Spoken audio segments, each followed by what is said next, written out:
Hola grupo, bienvenidos una semana más a la plataforma virtual de la Universidad del Valle. En nuestra primera sesión, la semana pasada, nosotros hicimos un repaso general, un repaso bastante amplio, la verdad muy interesante, sobre toda la clase de Derecho Constitucional 1, para poder introducirnos ya a lo que es esta nueva materia, pues donde vamos a introducirnos al derecho procesal.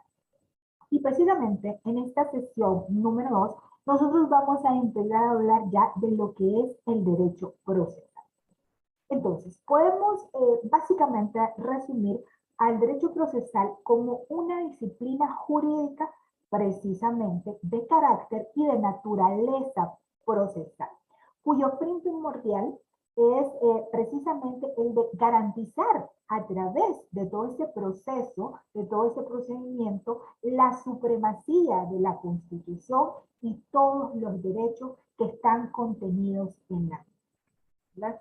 Entonces, cuando nosotros nos referimos al derecho procesal, estamos hablando de una rama del derecho que se encarga del estudio de cuáles son todas y cada una de las vías procesales que permiten la protección a la supremacía constitucional y la protección de cada uno de los derechos contenidos en la Constitución. Como nosotros estudiamos la semana pasada y como nosotros estudiamos en nuestra clase de Derecho Constitucional 1, la Constitución tiene una estructura definida. La Constitución está dividida en dos partes. Una parte dogmática, principista, que es precisamente donde está contenido todo el espíritu de la Constitución, que es aquella base dogmática, axiológica, donde están enumerados todos los derechos fundamentales, es decir, los derechos que el Estado se compromete a proteger para sus conciudadanos. ¿Verdad? Y la otra parte de la Constitución, pues que es la parte orgánica. ¿Por qué parte orgánica? Porque es precisamente ahí donde se organiza y se estructura el Estado. Ya nosotros conocemos pues cuál es la teoría de la división de poderes, en los cuales dice de que un Estado debe de estar estructurado o dividido básicamente en tres poderes: el poder ejecutivo, el poder legislativo y el poder judicial. Eso nosotros lo vamos a ver en su debido momento. ¿Qué es lo que hace cada uno de estos poderes como estructura básica del Estado?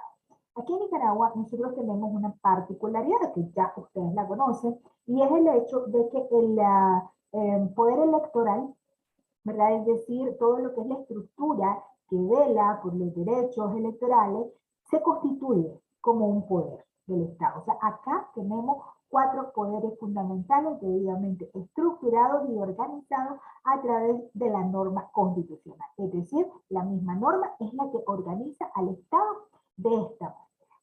¿Verdad? Entonces, el derecho constitucional o el derecho procesal constitucional como una materia de estudio es relativamente nueva, ¿verdad? Porque empieza su estudio ya a nivel formal dentro de lo que son las universidades alrededor de la década de los 40 del siglo pasado, es decir, del siglo XX, siendo precisamente su cuna el español Niceto Alcalá de Zamora, ¿verdad? Y él fue básicamente el que creó y estructuró la materia del derecho procesal constitucional precisamente como una materia de carácter académico indispensable definitivamente para la formación de todos los futuros abogados, ¿verdad? Por supuesto, toda la experticia que Alcalá de Zamora fue desarrollando hizo que posteriormente se trasladara hacia la Universidad Autónoma de México, donde también tuvo la oportunidad de desarrollar toda su teoría, de desarrollar toda la práctica, y parte de la doctrina de Zamora y Castillo es que dentro de lo que es su doctrina, él considera que Kelsen es básicamente el fundador del derecho procesal constitucional como una disciplina académica. Pues bien, cuando nosotros hablamos de derecho procesal constitucional, nosotros tenemos que referirnos indefectiblemente a tres acontecimientos que son importantes para el desarrollo de esta materia. El primero, por supuesto, nosotros vamos a desarrollarlo un poco más ampliamente en nuestro encuentro del sábado. El primero se refiere al habeas corpus amendment. Esto es en lo que es la normativa inglesa en el año de 1679. Y este antecedente es sumamente importante porque es la primera vez, oigan, vean, es la primera vez en la cual dentro de un cuerpo normativo se garantiza el derecho fundamental de la libertad personal. ¿Qué significa esto, muchachos? Significa que el habeas corpus amenda de 1679 de Inglaterra es el padre de lo que ahora nosotros conocemos y estudiamos como el habeas corpus, que es el recurso que protege pues las libertades personales. Luego, el segundo acontecimiento vendría a ser la resolución de la Corte Suprema de Justicia norteamericana, que definitivamente ha sido una corte bastante propositiva, bastante de vanguardia en lo que tiene que ver con los aspectos de los estudios de los derechos, ¿no? De los derechos humanos. Acá nos estamos refiriendo concretamente al caso Marbury versus Madison.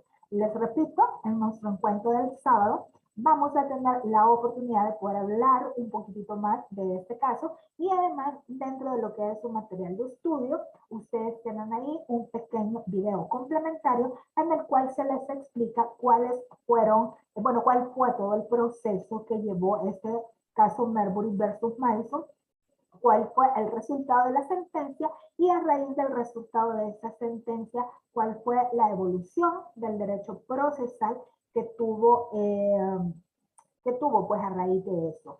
El caso Marbury versus Madison podríamos decir que es probablemente el caso más famoso que se refiere a los aspectos del constitucionalismo en la época moderna, ¿verdad? Todos los manuales de derecho constitucional, no solamente de los Estados Unidos, sino que prácticamente del mundo comienzan, ¿verdad?, con su exposición explicando precisamente el significado de la constitución de ese país. ¿Por qué? Por un principio básico, lógico y elemental, que es el hecho de que si nosotros estamos hablando de derecho constitucional, usted tiene que conocer perfectamente qué es la constitución, qué protege la constitución, qué hace la constitución y por qué la constitución es considerada la norma suprema o la prima norma, ¿verdad? Entonces, ustedes a estas alturas ya deben de manejar esos datos. El tercer antecedente de relevancia en lo que es el estudio del derecho procesal constitucional, básicamente se refiere a lo que es la jurisdicción constitucional, ¿verdad? Un cambio muy significativo en lo que es el paradigma del Estado de Derecho, que pasa por todo el desarrollo del proceso constitucional, se basa precisamente en el nacimiento del primer tribunal constitucional, ojo, como órgano especializado de control de convencionalidad.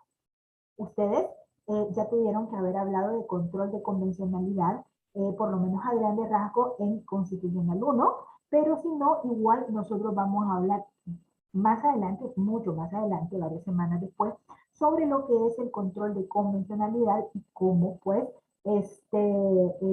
la Corte Suprema de Justicia o las salas de lo constitucional o las cortes, los tribunales constitucionales pues manejan ese control, ¿verdad? Entonces, este antecedente del que hablamos lo constituye lo que es la creación del Tribunal Constitucional de Austria el 1 de octubre del año 1920. Y por supuesto, en el transcurso de nuestra clase también vamos a tocar otros temas súper interesantes, como lo son el derecho procesal constitucional adjetivo y el derecho procesal constitucional orgánico. Nosotros vamos a hablar de cuál es cada uno, cuál es el contenido cuál es el ámbito de acción, ¿verdad? De cada uno. Y vamos a hablar también sobre la naturaleza jurídica del proceso constitucional.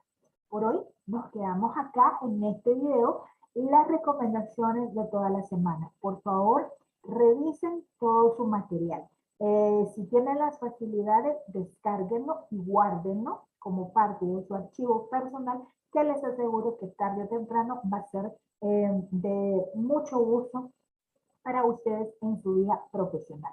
Igualmente, sean activos con su autoestudio, apunten cualquier duda que tengan y así nuestra clase se desenvuelve de manera más dinámica el próximo sábado. Me despido y nos vemos en nuestro encuentro el próximo sábado.